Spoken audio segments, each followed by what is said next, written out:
of Green Gables by L.M. Montgomery. Today we're going to read the chapter 15, No More Red Hair. One April evening when Marilla got home, Anne wasn't in the kitchen. Marilla went to Anne's room to get a candle. Anne was lying face down on the bed. "Goodness!" Marilla exclaimed. "Have you been asleep?" "No," Anne said into the pillow. "Are you sick?" Marilla asked. "No, please go away. Don't look at me," Anne said. "Whatever is the matter with you?" Marilla asked. "What have you done? Get up this minute and tell me." Anne sat up. "Look at my hair, Marilla," she whispered. Marilla lifted her candle and looked. Then she gasped in surprise. "Anne Shirley, what have you done to your hair? It's green." "Yes, it's green," Anne moaned. "I thought nothing could be worse than red hair, but now I know it's 10 times worse to have green hair." "But how did it get to be green?" asked Marilla. "I dyed it." "Dyed it? Dyed your hair? Anne Shirley, that was a terrible thing to do." "I know," Anne admitted, "but I thought my hair would look beautiful. I bought the dye from a peddler. He said it would turn my hair raven black." "Well, come down to the kitchen and I'll wash your hair," said Marilla. "Maybe we can wash out the dye." But the dye did not come out. Anne would not leave the house. She washed her hair every day for a week, but it was still green. "It's no use," Marilla said. "I have to cut your hair. You can't stay home from school any longer." Marilla cut Anne's hair very short. Nobody made fun of Anne's short hair at school. Nobody except Josie Bay.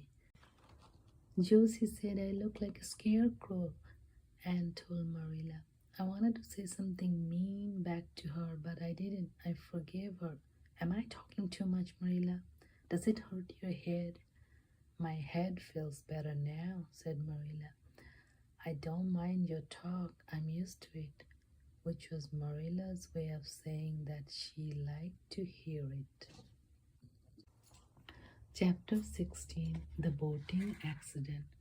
One summer, Anne, Diana, Ruby, and Jane were standing by the lake of shining waters. They were going to act out a story about King Arthur and his knights. The girls were deciding who would play Eleni. Eleni was the beautiful maiden who died for the love of the handsome knight Sir Lancelot. It was Anne's idea to act out the story. She thought it'd be very romantic. "Now, after Eleni dies," Anne said, "she floats to Camelot on a barge. Your father's rowboat can be the barge, Diana." "You have to be Eleni, Anne," said Diana. "I'm too scared to float down the pond in a boat." "All right, I will," Anne said, stepping into the rowboat. "Ruby, you be King Arthur. Jane will be Queen Guinevere, and Diana has to be Sir Lancelot. Now, don't forget, you all have to meet me at Camelot, I mean the other side of the pond." Anne lay down on the bottom of the boat and closed her eyes. She folded her hands across her chest. "Now push the boat into the pond," Jane told the other girls. The girls pushed. The boat floated out into the current and drifted down the pond. She pretended that she was Eleni, the maiden who had loved Sir Lancelot. Suddenly, Anne felt water underneath her. She opened her eyes and sat up. She looked down and saw a big crack in the bottom of the boat. Water was pouring through the crack. The boat was sinking. The boat floated toward the log bridge and bumped into one of the piling made out of old tree trunks and quickly climbed up on one of the tree trunks and grabbed onto a little branch above it. The boat drifted under the bridge and sank. Diana, Ruby, and Jane saw the boat sink and thought Anne had sunk with it. They stared at the pond in a horror. Then they started running through the woods, screaming at the top of their lungs. They never stopped to look toward the bridge. Anne heard their screams and saw them running across the main road. "Oh, please bring help," Anne whispered. She wasn't sure how much longer she could hold on to the little branch. Each minute seemed like an hour. "Oh, why doesn't somebody come?" Anne thought. Just when she thought she couldn't hang on another minute, someone came rowing toward her. It was Gilbert Blythe. He rowed up and held out his hand. Anne didn't want to take his hand, but she had to. She clung to his hand and scrambled into the boat. "What happened, Anne?" asked Gilbert. "We're playing, Eleni," said Anne without looking at him, "and I had to drift down to the Camelot and the the rowboat. The boat began to leak, and I climbed up here. Would you be kind enough to row me to the landing?" When they reached the landing, Anne stepped out of the boat on to the shore.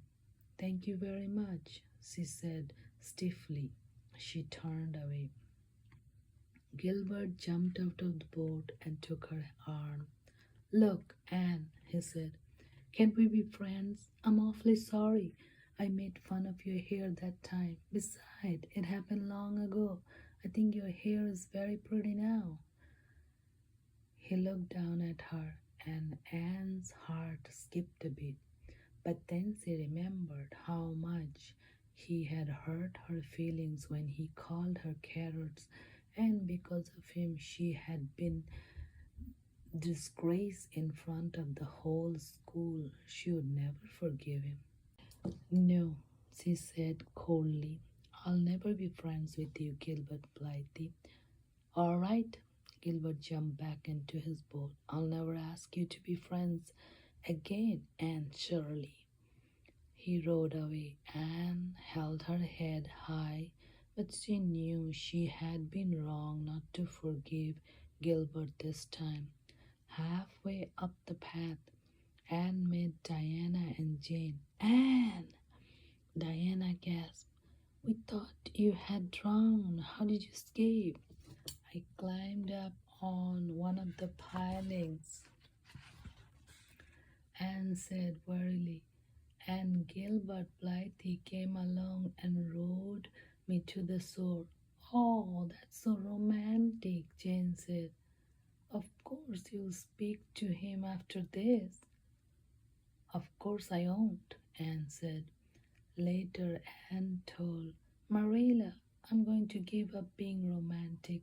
I thought it'd be romantic to dye my hair black and to pretend I was Eleni, but my hair turned green and I almost drowned, so I'd rather be sensible and stay out of trouble. I think you're going to see a more sensible Anne from now on, Marilla." "I certainly hope so," said Marilla.